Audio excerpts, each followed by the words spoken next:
Hello friends, rise web education hub के साथ मैं शिफाली श्रेया आप लोगों के लिए जो रीड का सेशन आज से हमारा शुरू हो रहा है उसमें जैसे कि आप लोगों ने सिलेबस कल देखा था, तो आज का जो पहला टॉपिक है वो है वृद्धि और विकास की अवधारणा, concept of growth and development. ठीक है, तो आप देख सकते हैं इसका डिफिनेशन यहाँ पे दिया गया है आप लोगों को कि व्यक्ति की वृद्धि और विकास की प्रक्रिया का अध्ययन शिक्षा मनोविज्ञान का एक महत्वपूर्ण विषय है, क्योंकि वृद्धि और विकास को जाने बिना एक अध्यापक विद्यार्थियों की सहायता नहीं कर सकता और न ही अपनी शिक्षण व्यवस्था को व्यवस्थित ही कर सकता है। ठीक है, अतः वृद्धि और विकास के विभिन्न पहलुओं पर विचार करना जरूरी होता है। अब हम देख लेते हैं कि आखिर वृद्धि क्या है।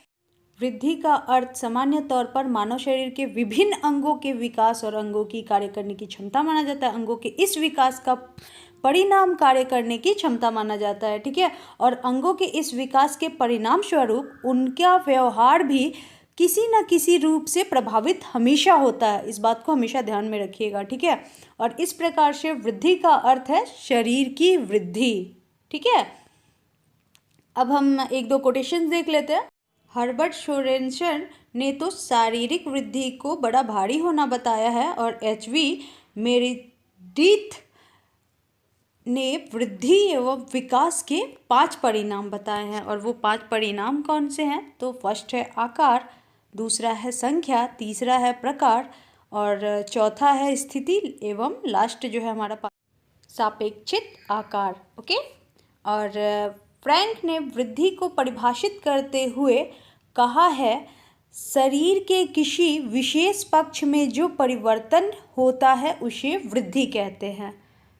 आई होप कि आपका डिफिनीशन क्लियर हो गया होगा। अब हम देख लेते हैं वृद्धि का प्रकृति को निम्न प्रकार से स्पष्ट किया जा सकता है। ठीक है, यहाँ पे की कर लीजिएगा। ठीक है, वृद्धि के प्रकृति को। ओके, तो फर्स्ट है वृद्धि के व्यक्ति बड़ा और भारी होता है।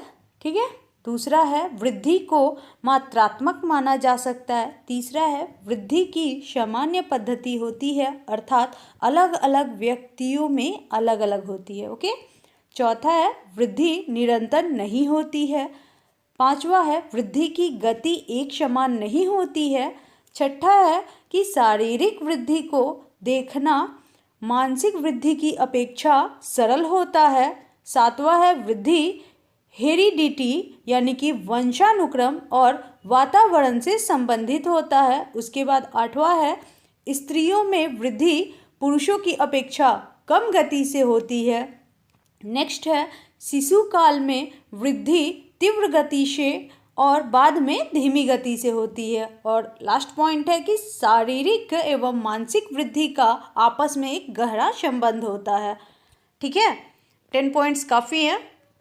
और इसके बाद हम देख लेते हैं कि तब विकास क्या होता है। वृद्धि तो आपने जान लिया, अब देखते हैं कि आखिर विकास क्या है। तो विकास यानी डेवलपमेंट परिपक्वता, मैच्योरिटी की ओर अग्रसर करता है, अर्थात विकास परिपक्वता की एक प्रक्रिया है।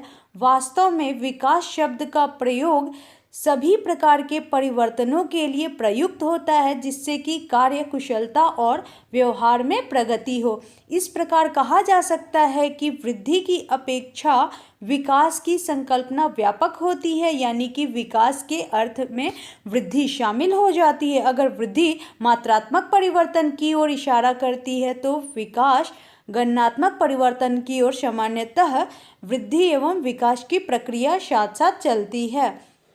अब हम देख लेते हैं कि आखिर विकास की प्रकृति क्या है। विकास की प्रकृति को निम्न प्रकार से समझा जा सकता है, जिसमें सबसे पहले आता है विकास एक निरंतर चलने वाली प्रक्रिया है। उसके बाद है कि विकास का अर्थ वृद्धि की अपेक्षा अधिक व्यापक है। तीसरा है कि विकास गुणात्मक परिवर्तनों की ओर संकेत करते हैं। चौथा पॉइंट है कि वृद्धि एवं विकास की प्रक्रियाएं साथ साथ चलती है। और पांचवा पॉइंट है कि विकास में सभी प्रकार के परिवर्तन सम्मिलित हो जाते हैं। ठीक है, इसके बाद अब हम देख लेते हैं तब वृद्धि और विकास में अंतर क्या है भाई। What is difference between growth and development. तो यहाँ आप देख सकते हैं कि प्रायः यह देखा गया है कि वृद्धि एवं विकास दोनों ही शब्दों को एक दूसरे का पर्यायवाची समझ लिया जाता है, जबकि दोनों में कई आधार पर अंतर होता है, जो कि निम्न प्रकार से है, आपको यहाँ पे दिया गया है। सबसे पहले है कि अर्थ के आधार पर, तो वृद्धि का अर्थ है शारीरिक परिवर्तन। इन परिवर्तनों के कारण व्यवहार में परिवर्तन होने लगते हैं, लेकिन विकास का अर्थ है गुणात्मक परिवर्तनों से किया जाता है। ठीक है, जब आपके बॉडी में चेंजेस आती है तो वो आपका वृद्धि हो जाता है, लेकिन जब आपके किसी क्वालिटी में डिफरेंसेस होते हैं तो वो आपका विकास होता है। ठीक, इसके बाद है व्यापक एवं संकुचित शब्द।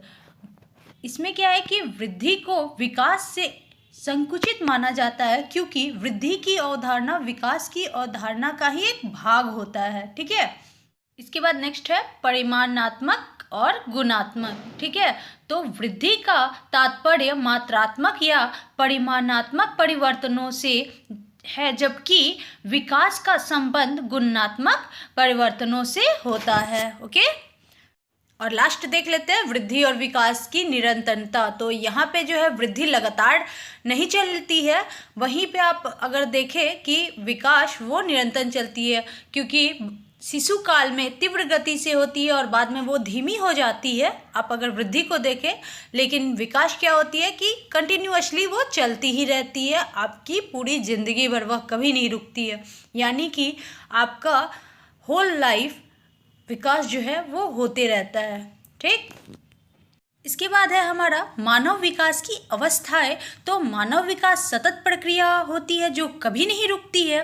भारतीय विचारकों के द्वारा मानव विकास को 7 कालों में बांटा गया है, जो कि इस प्रकार है। पहला है गर्भावस्था, जो कि गर्भधारण से लेकर जन्म तक की होती है। उसके बाद शैशवावस्था, जो कि जन्म से 5 वर्ष तक की होती है। उसके बाद आता है हमारा बाल्यावस्था, जो कि 5 से 12 वर्ष तक की होती है। उसके बाद है हमारा किशोरावस्था, जो कि 12 से 18 वर्ष तक की होती है। और उसके बाद हमारा युवावस्था आता है, जो कि 18 से 25 वर्ष तक का होता है। और उसके बाद हमारा प्रौढ़ावस्था आता है, जो कि 25 से 55 वर्ष तक का होता है। और लास्ट में हमारा वृद्धावस्था आता है, जो कि 55 वर्ष से लेकर हमारी मृत्यु तक होता है। अब हम देख लेते हैं कि मानव विकास की अवधारणाओं को लेकर विद्वानों में मतभेद पाए जाते हैं, परंतु अधिकतर विद्वान जो है वो मानव विकास के निम्न 4 अवस्थाओं को स्वीकार करते हैं। पहला शैशवावस्था, दूसरा बाल्यावस्था, तीसरा किशोरावस्था और चौथा वयस्कावस्था। और जो शैशवावस्था होती है वो जन्म से 6 वर्ष तक की होती है। बाल्यावस्था जो है 6 से 12 वर्ष तक की होती है। किशोरावस्था जो है वो 12 से 18 वर्ष तक की होती है। और वयस्कावस्था होती है जो वो 18 से मृत्यु तक मानते हैं। ठीक है, अब हम देख लेते हैं कि मनोविज्ञान में जो है प्रथम 3 अवस्थाओं को ही महत्वपूर्ण माना जाता है, और इसीलिए हम इन 3 जो हमारी अवस्थाएं हैं इस पर थोड़ी सी चर्चा कर लेते हैं, क्योंकि एग्जाम्स में इससे भी क्वेश्चंस पूछ लिए जाते हैं। तो पहला है शैशवावस्था, जन्म से लेकर 6 वर्ष तक की अवस्था को शैशवावस्था कहा जाता है। और इस अवस्था के अंतर्गत लगभग 2.5 वर्ष की अवस्था से तीव्र गति से विकास होता है। इस अवस्था में दोहराने एवं अनुकरण करने की प्रवृत्ति पाई जाती है। यह अवस्था भाषा को सीखने का सर्वोत्तम अवस्था होती है, और इस अवस्था में बच्चा देखकर सीखने लगता है, अर्थात इस अवस्था में समाजीकरण में प्रवृत्ति पाई जाती है। यह कहा जाता है कि शैशवावस्था की अवस्था शिक्षा की दृष्टिकोण से अत्यधिक महत्वपूर्ण होती है। यही वह अवस्था होती है जिसमें अध्यापक, माता पिता एवं समाज के व्यक्तियों का प्रभाव बच्चों पर अधिक पड़ता है, और बच्चा अनुकरण करके सीखने का प्रयास करता है। अनुकरण विधि बच्चों को अधिगम करने का सर्वोत्तम विधि माना जाता है। ठीक है, अब हम देख लेते हैं अपने बाल्यावस्था को। तो यह अवस्था का वह चरण होता है जो कि 6 से 12 वर्ष तक चलता है, और इस अवस्था को 2 चरणों में बांटा जा सकता है। 6 से 9 वर्ष तक के बालक में तर्क शक्ति एवं चिंतन की क्षमता बढ़ जाती है, जहाँ शैशवावस्था में बालकों की तीव्र गति से सीखता है। वही बाल्यावस्था में यह गति धीमी हो जाती है। इसके कारण एक मनोवैज्ञानिक ने यह भी बताया कि बच्चे में सीखने का क्षेत्र बढ़ जाता है। मनोवैज्ञानिक यह मानते हैं कि इस अवस्था में अध्यापकों को बालक का सीखने के लिए शिक्षण पद्धतियों का प्रयोग करना चाहिए। और इसके बाद हमारा जो है वो है किशोरावस्था। तो यह अवस्था जो है वो 12 वर्ष से प्रारंभ होकर 18 वर्ष तक चलती है, किशोरावस्था कहलाती है। और इस अवस्था में बालक परिपक्वता की ओर बढ़ने लगता है, और उसकी लंबाई एवं भार में तेजी से वृद्धि होती है। लेकिन लड़कियों की लंबाई एवं भार एवं मांसपेशियों में लड़कों की अपेक्षा तेजी से वृद्धि होती है। यह अवस्था वह होती है जिसमें कि प्रजनन अंग विकसित होते हैं और लड़कों एवं लड़कियों में अर्थात एक दूसरे विरोधी लिंगों के प्रति आकर्षण जो है वो बढ़ने लगता है। यह अवस्था जीवन में तूफान की अवस्था कही जाती है, क्योंकि कई सर्वेक्षण बताते हैं कि इस अवस्था में यौन समस्या एवं नशा एवं अपराध की ओर उन्मुख होने की प्रवृत्ति लड़कों एवं लड़कियों में पाई जाती है। इसलिए इस अवस्था को जीवन में तूफान की अवस्था होती है। ठीक है, अब हम देखते हैं अपना विकास को प्रभावित करने वाले कारक कौन कौन से हैं। तो जैसा कि हम जान चुके हैं कि विकास एक सतत प्रक्रिया है या जन्म से लेकर मृत्यु तक चलने वाली प्रक्रिया है। विकास के कई आयाम होते हैं और उन्हें प्रभावित करने वाले कई कारक भी होते हैं, जिन्हें हम इस प्रकार से समझ सकते हैं। तो सबसे पहले है विकास के आयाम या कब। ठीक है, तो विकास को वैसे तो कई रूपों में बांटा जा सकता है, लेकिन बाल विकास के आधार पर विकास को निम्न रूपों से विभाजित किया जा सकता है। सबसे पहले है शारीरिक विकास, उसके बाद है मानसिक विकास, उसके बाद सामाजिक विकास, उसके बाद संवेगात्मक विकास, उसके बाद भाषायिक विकास, उसके बाद मनोगतिक विकास। ठीक है, अब क्या है कि उपरोक्त विकास के आयामों में से पहले 4 रूपों को शिक्षा मनोविज्ञान की दृष्टि से अधिक महत्वपूर्ण माना जाता है, अतः हम इन चारों को विशेष रूप से अध्ययन करेंगे। ठीक, तो सबसे पहले है शारीरिक विकास एवं प्रभावित करने वाले कारक। तो इसमें कोई संदेह नहीं है कि शारीरिक विकास का व्यक्ति के मानसिक विकास से गहरा संबंध होता है।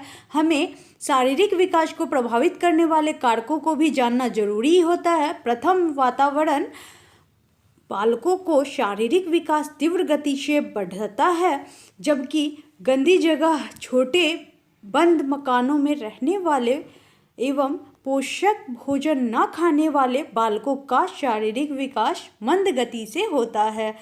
द्वितीय क्या है, जिन बालकों को स्नेह एवं प्रेम मिलता है उनका शारीरिक विकास तीव्र गति से होता है एवं वे सुखी रहते हैं। वहीं जिन बालकों के स्नेह एवं प्रेम नहीं मिल पाते हैं वे दुखी होने के कारण उनका शारीरिक विकास उचित रूप से नहीं हो पाता है। और तृतीय में आप देख सकते हैं कि खेल एवं व्यापक, चतुर्थ भोजन, सुरक्षा एवं वंशानुक्रम आदि कारकों के कारण भी बालकों के शारीरिक विकास रुक जाते हैं। डियर फ्रेंड्स, अगर आपको ये सेशन पसंद आए तो प्लीज़ इसे लाइक ज़रूर कर दीजिएगा और अपने फ्रेंड्स के साथ शेयर ज़रूर कर दीजिएगा। अगर सेशंस अच्छे से चलते रहेंगे तो मैं आगे की वीडियोज़ इस पर डालूंगी, अदरवाइज़ हम अपने दूसरे वीडियोज़ पे ज़्यादा ध्यान देंगे। ठीक है, आज ये आप लोगों का फर्स्ट क्लास है, तो आई होप कि फीडबैक जैसा मिलेगा वैसे हम लोग वीडियोज़ को कंटिन्यू करेंगे। चलिए नेक्स्ट देखते हैं, मानसिक विकास और प्रभावित करने वाले कारक कौन से हैं। तो शिक्षा मनोविज्ञान में जितना महत्व शारीरिक विकास का है उतना ही मानसिक विकास का भी होता है। मानसिक विकास से तात्पर्य बालकों को उन योग्यताओं से होता है जिसके आधार पर वे अपने सामने आने वाली समस्याओं को सुलझाता है और सामाजिक वातावरण से समायोजन करता है। बालक को जैसे जैसे मानसिक विकास होता है वैसे वैसे वह अपनी मानसिक योग्यताओं के आधार पर समस्याओं का समाधान करता है, विचार करना, निर्णय लेना इत्यादि कार्य करता है। ठीक है, अतः यह उचित है कि संज्ञानात्मक विकास के बारे में शिक्षकों का पूर्ण जानकारी होनी चाहिए, क्योंकि इसके अनुभाव में वह बालक का मानसिक विकास नहीं कर पाएगा। ठीक है, इसीलिए संज्ञानात्मक विकास बहुत ही ज़्यादा जरूरी है। और संज्ञानात्मक विकास की जो थ्योरी है हमारी पियाजेट की, वो आप लोगों को ऑलरेडी मैंने सीटेट वाले वीडियो में प्रोवाइड करा दिया है, तो आप देख सकते हैं। हमारा जो पेडागोगी का सेशन एक प्लेलिस्ट बना हुआ है, वहाँ पे आप जाके सारी वीडियोस देख सकते हैं, जहाँ पे कोहलबर्ग, आपके एरिक्सन सबकी थ्योरीज भी डाली गई हैं। ठीक है, और कुछ ट्रिक्स भी डाले गए हैं आपको नेम्स याद करने के लिए, बुद्धि के सिद्धांतों को याद करने के लिए। तो आप जाके एक बार चेकआउट कर लेना, आपको डिस्क्रिप्शन बॉक्स में सारी लिंक्स मिल जाएंगी और आई बटन पे भी आपको उनके लिंक्स मिल जाएंगे। ठीक है, शिक्षक को जानकारी होनी चाहिए कि बच्चों की कक्षा का वातावरण कैसा होना चाहिए, किस समस्या का समाधान बच्चों को कैसे कराना चाहिए। ठीक है, कई सारी रिसर्च से जानकारी मिली है कि यदि बच्चे के जन्म पहले वर्ष तक शिशुओं को कम भोजन दिया जाए तो इसका प्रभाव बाद में मस्तिष्क में होने वाले विकास पर अवश्य ही पड़ जाता है। और ये भी पता चलता है कि भ्रूणावस्था में मस्तिष्क की वृद्धि सबसे तेज़ी से होती है, तो यदि उन्हें असंतुलित और अल्प आहार दिया जाएगा तो उनका मानसिक विकास रुक जाएगा और उनके मानसिक विकृतियाँ पैदा हो जाएंगी। साथ ही यह भी पता चलता है कि यदि बालक माता पिता के साथ अंतःक्रिया करता है तो उनमें आत्मविश्वास की भावना पैदा होती है और बालक वंशानुक्रम के आधार पर भी मानसिक योग्यताएं अर्जित करता है। कई अध्ययनों में यह जानकारी मिलती है कि जीवन के प्रारंभ में उपलब्धि अभिप्रेरक का संबंध माता पिता की आकांक्षाओं से होता है। विद्यालय भी बच्चे के मानव विकास में महत्वपूर्ण योगदान देता है क्योंकि बालकों का मानसिक विकास मुख्य रूप से विद्यालय में ही होता है। और इसके साथ हमें यह भी नहीं भूलना चाहिए कि परिवार का सामाजिक एवं आर्थिक दशा में भी बच्चे के विकास जो है मानसिक विकास पर प्रभाव पड़ता है। जिन परिवारों की सामाजिक दशा उत्तम होती है उन परिवारों की विकास का मानसिक विकास भी उत्तम होता है और जिन परिवारों का सामाजिक दशा निम्न होता है, उपयोगी साधन उपलब्ध नहीं होते, वहाँ बालकों का मानसिक विकास भी रुक जाता है। अपना सामाजिक विकास देख लेते हैं। जैसा कि हम सभी जानते हैं कि मनुष्य एक सामाजिक प्राणी है और जन्म से लेकर मृत्यु होने तक उसका सामाजिक विकास होता रहता है। बालक में सामाजिक गुण के विकास की प्रक्रिया भी सामाजिकरण कहा जाता है। सामाजिक विकास से तात्पर्य बालकों का स्वयं के साथ और दूसरों के साथ समायोजन करने की क्षमता होती है। सामाजिक विकास को प्रभावित करने वाले कई कारक होते हैं, जैसे प्रथम परिवार अर्थात गर्भ से बाहर आते ही बच्चा जो है परिवार का सदस्य बन जाता है। परिवार का आकार, माता पिता का आपसी संबंध, उनका दृष्टिकोण, परिवार की आर्थिक स्तर आदि परिवार से संबंधित परिवार के कई पक्ष होते हैं, ठीक है। और साइमन के अनुसार परिवार के 3 मुख्य कार्य होते हैं। पहला है परिवार बालक के सामाजिक विकास का प्रथम एवं मुख्य साधन होता है। दूसरा है सांस्कृतिक, जो हमारी संस्कृति है उसको पीढ़ी दर पीढ़ी तक ले जाने का भी साधन हमारा परिवार होता है। और तीसरा है कि परिवार व्यक्तित्व के प्रदर्शन का साधन है, ठीक है। कई बार एग्जाम्स में पूछे जाते हैं कि बालक के सामाजिक विकास का मुख्य साधन क्या है, आपको ऑप्शंस दे देगा परिवार, समाज, विद्यालय या फिर पड़ोस, ठीक है। तो यहाँ पे जो है आपका राइट ऑप्शन होगा ऑप्शन ए, परिवार, ठीक है। इसके बाद में आप देखते हैं कि कई बार पूछा जाता है कि संस्कृति को पीढ़ी दर पीढ़ी ले जाने का मुख्य स्रोत या साधन कौन सा माना जाता है, तो यहाँ पे भी आपका परिवार आ जाएगा। ऐसे करके बहुत सारे क्वेश्चंस आपसे पूछे जाते हैं।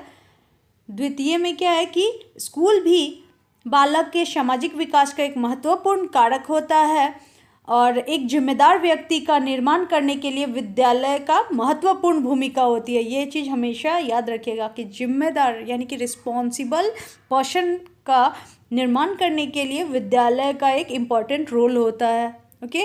विद्यालय में निरंकुश वातावरण सामाजिक विकास को प्रभावित करता है, वहीं दूसरी ओर जनतंत्रीय माहौल सामाजिक विकास में सहयोग करता है।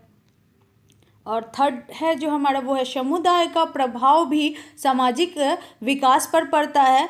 पंचम है कि खेल एवं मित्रों का प्रभाव भी सामाजिक विकास को प्रभावित करता है। जैसे कि माहौल बालकों को मिलेगा वैसे ही सामाजिक जो है विकास बालक का होगा, ठीक है। उसके बाद नेक्स्ट है कि बौद्धिक विकास के साथ सामाजिक विकास का एक गहरा संबंध होता है। बौद्धिक विकास ही वह प्लेटफॉर्म होता है जहाँ पर व्यक्ति अपने समाज के साथ समायोजित करता है और इस प्रकार यह सामाजिक विकास का आवश्यक तत्व है। अतः यह कहा जा सकता है कि जो बालक बौद्धिक रूप से विकसित होता है उसका सामाजिक विकास भी अच्छा से होता है, ठीक है।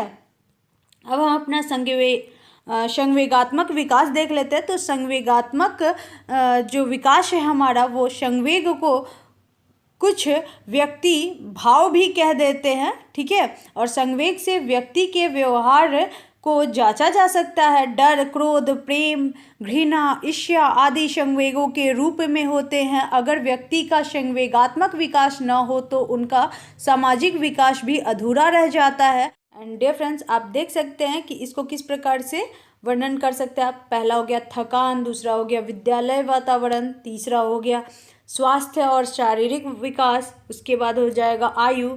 अब हम देख लेते हैं अपना बौद्धिक क्षमता। ठीक है, तो शोध द्वारा पता चला है कि विकास और बुद्धि में सहसंबंध होता है। संवेगात्मक कष्ट और कुंठाएं बौद्धिक क्षमता में रुकावट डालती हैं। ठीक है, और इन कारणों से ही बालकों की किसी कार्य में रुचि नहीं रहती। वह सभी जो उनके सभी कार्य हैं वह बालक अपनी तर्क शक्ति और सोचने की शक्ति के द्वारा परिस्थितियों पर नियंत्रण कर लेता है। ठीक है, नेक्स्ट जो है वो है अभिभावकों की दृष्टिकोण।